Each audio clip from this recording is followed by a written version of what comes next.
No seguimento daquilo que temos vindo a fazer esta semana, temos vindo a falar de profecias essas que estão escritas na Bíblia, um pouco por toda a Bíblia. É certo que alguns profetas têm livros muito específicos, direcionados praticamente todo esse livro para profecias, mas Pedro também fala de profecias, Pedro também nos indica algumas profecias e a forma como elas merecem toda a nossa atenção. Para isso, convido a abrir a sua Bíblia novamente em 2 de Pedro, para lermos no capítulo 1 os versículos 19 a 21. O 19 lemos ontem, vamos repetir novamente a sua leitura. Diz: "E temos ainda mais firme a palavra dos profetas, à qual bem fazeis em estar atentos, como a uma luz que alumia em lugar escuro até que o dia esclareça e a estrela da alva apareça em vossos corações. Sabendo primeiramente isto, que nenhuma profecia da Escritura é de particular interpretação, porque a profecia nunca foi produzida por vontade de homem algum, mas os homens santos de Deus falaram, inspirados pelo Espírito Santo."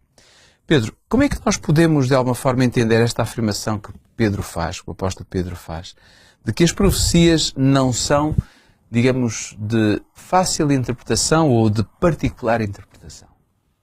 É um texto que merece bem atenção. Claro que o uso da expressão que não são de particular interpretação pode eventualmente induzir-nos em erro e, portanto, creio que pode ser realmente importante tentar compreender isso bem.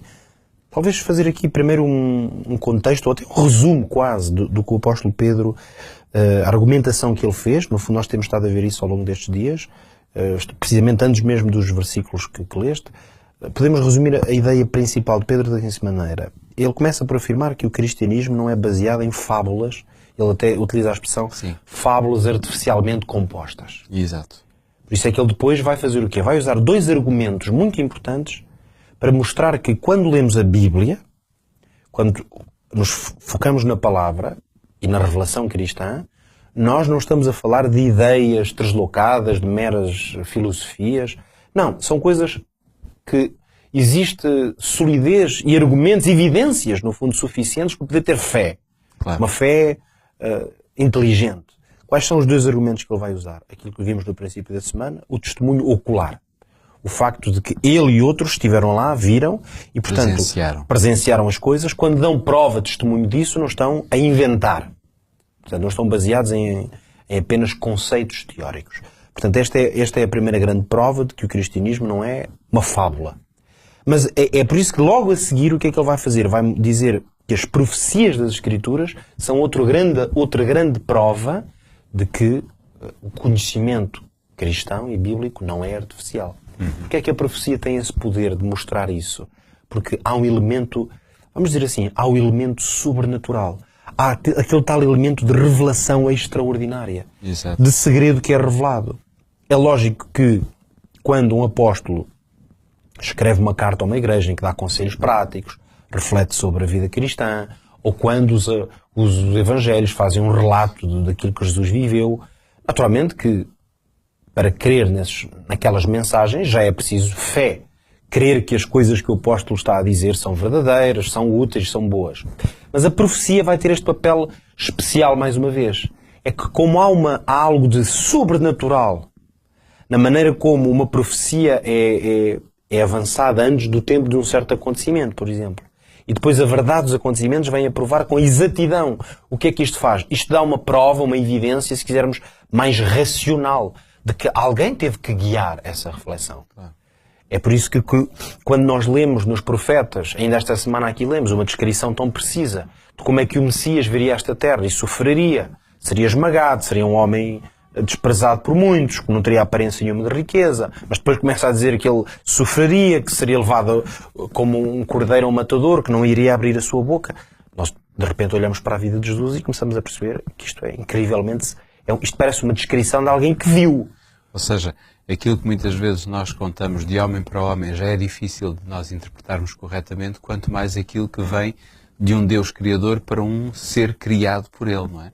E por isso é que Pedro também vai dizer claramente que todos estes homens que descrevem as profecias, sejam elas para o tempo presente como para o futuro, são todos eles inspirados pelo Espírito Santo. São homens com quem Deus está e por isso essa capacidade de revelarem coisas que se vieram a cumprir, naturalmente que não é uma capacidade humana. Claro.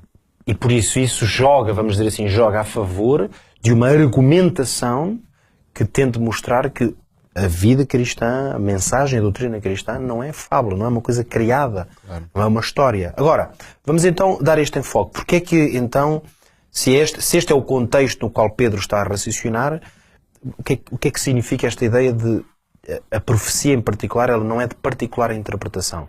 Nós não podemos esquecer que toda a Bíblia, aliás, toda a mensagem da Bíblia, mas em particular as profecias, pelas características até do próprio texto, e a maneira como ele está construído, a profecia tem regras para se ler, para se interpretar e compreender. Se quisermos, podíamos dizer, tem princípios.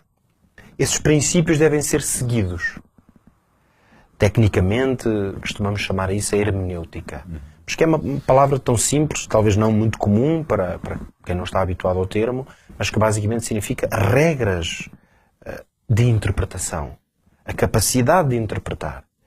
Ora, quando se estuda a profecia, e a Bíblia em geral, é muito importante que algumas regras sejam seguidas. Ora, nós não temos agora aqui tempo de fazer um curso de hermenêutica e elencar aqui essas regras. No fundo, à medida que nós, neste e noutros programas, falamos sobre a Bíblia, essas regras acabam por estar, muitas vezes, na base daquilo que é a nossa reflexão, mesmo se elas não são exatamente percebidas de uma maneira clara. Ou seja, significa que na ausência desses princípios, o que é que pode acontecer? Pode-se dizer quase tudo. Pode-se, por exemplo, tirar uma frase do seu contexto. Dá um exemplo simples. E que acontece tantas vezes. Nós poderíamos ler uma carta inteira do apóstolo Paulo e perceber qual é o pensamento do apóstolo Paulo ou do Pedro, ou que seja, sobre um tema. Mas de repente eu posso até encontrar um versículo, ou seja, uma pequena frase no meio, que se calhar dentro da argumentação ele até vai dizer essa frase para depois dizer que não é isto que ele está a dizer, mas se eu usar aquela frase sozinha, vou dizer, olha, é isto que ele está a dizer. Então, existem tantas regras, princípios que devem guiar a pessoa que lê particularmente a profecia. Quando, por exemplo, entramos no domínio das profecias, que já aqui nos referimos também, profecias que estão numa linguagem, vamos dizer, codificada, a própria Bíblia nos indica claramente que a forma de ler a Bíblia é que ela se interpreta a si mesma. O que quer dizer que nós vamos sempre encontrar, lendo o todo, vamos encontrar luz suficiente para perceber que certa linguagem, por exemplo, o uso de certas imagens, a água, ou a mulher, portanto, o personagem feminino, enfim, ou outros elementos, ou grandes animais, nós percebemos, e a Bíblia no seu todo consegue interpretar-se a si própria, ou seja, ela dá-nos indicações suficientes para que sempre que aparecem esses elementos, nós possamos usar esses tais princípios e regras e dizer, ok, então aqui a interpretação que podemos fazer é esta, de acordo com a coerência de todo o texto bíblico. Isto são exemplos que eu estou a dar, para não deixar aqui completamente no vazio, para mostrar que a ideia de que o apóstolo Pedro exorta os crentes a terem muito cuidado com uma particular interpretação é a ideia de que nós não podemos, com a mensagem que está escrita, fazer tudo o que queremos. Exato. Temos que seguir algumas regras que normalmente diríamos até que são de bom senso e de coerência, e que os resultados dessa leitura, eles também vão ser muito mais coerentes com a mensagem total da Bíblia. Aliás, a própria Bíblia também diz que todo aquele que retirar seja J ou um til, não é? Logo aí vai ter um prejuízo muito grande. Esse equivale, no fundo, a um outro princípio, que é a ideia de querer ficar só com algumas partes. Exatamente. Que é uma coisa que na leitura, particularmente de livros que nos impelem a uma mudança de vida, normalmente é uma tentação enorme. Claro. Ou seja, eu optar por ler só, ou preocupar-me só com uma parte da revelação, porque é outra que diz respeito a alguma coisa que não me interessa, eu prefiro não saber dela. Exato. Lá está. Então, mesmo sobre qualquer tema, o que eu preciso fazer é ler tudo, para compreender qual é a imagem, o quadro geral da mensagem bíblica. Por vezes somos tentados a escolher só uma parte, quando o todo nos daria uma visão mais abrangente. Ora, estes são exemplos dos cuidados que estavam com certeza na mente de Pedro, e por isso ele exortava as pessoas a terem cuidado com essa particular interpretação. Naturalmente que a ideia de particular também nos põe em alerta contra a individualidade. Isso. Deus constituiu a sua igreja, deu-lhe dons, vocações suficientes para a igreja se organizar e ter os meios a todos os níveis, intelectuais, espirituais, materiais que são necessários para que a Igreja se organize e a Igreja faça esse trabalho de coerência na interpretação da palavra. Daí que um espírito de independência, um espírito de autonomia, de uma pessoa só que lê a Bíblia de uma maneira única, particular, mais ninguém lê assim, mas a pessoa acha que ela é a única que tem razão. Claro. Esse espírito focado no indivíduo, não no coletivo e não no corpo, é um dos grandes problemas que pode existir na profecia. E nós sabemos que o que a Bíblia nos indica é que a Igreja é um corpo. Logo, nós devemos ler em harmonia com aquilo que o corpo, com a leitura que o corpo faz.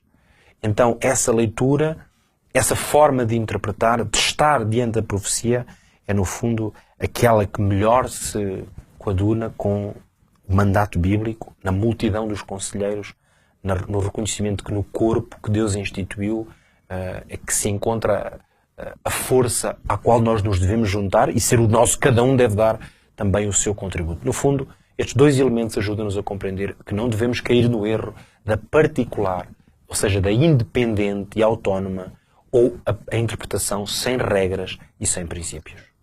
Obrigado, Pedro. Amanhã voltamos para encerrarmos esta semana do Bíblia Fala. Continuaremos em tom de remate a ver o que Pedro disse sobre as profecias e incluirmos aqui outros escritores bíblicos que também escreveram sobre profecia e podermos analisar um bocadinho mais esta questão das regras, dos princípios, para que quando lemos a Bíblia possamos compreender verdadeiramente o que Deus deseja nos ensinar, e por isso convido a si a estar connosco amanhã, neste mesmo horário, aqui na Rádio RCS, ou então através do nosso canal de vídeo, seja pelo Facebook da rádio, seja pelo Hope Channel Portugal. Até lá.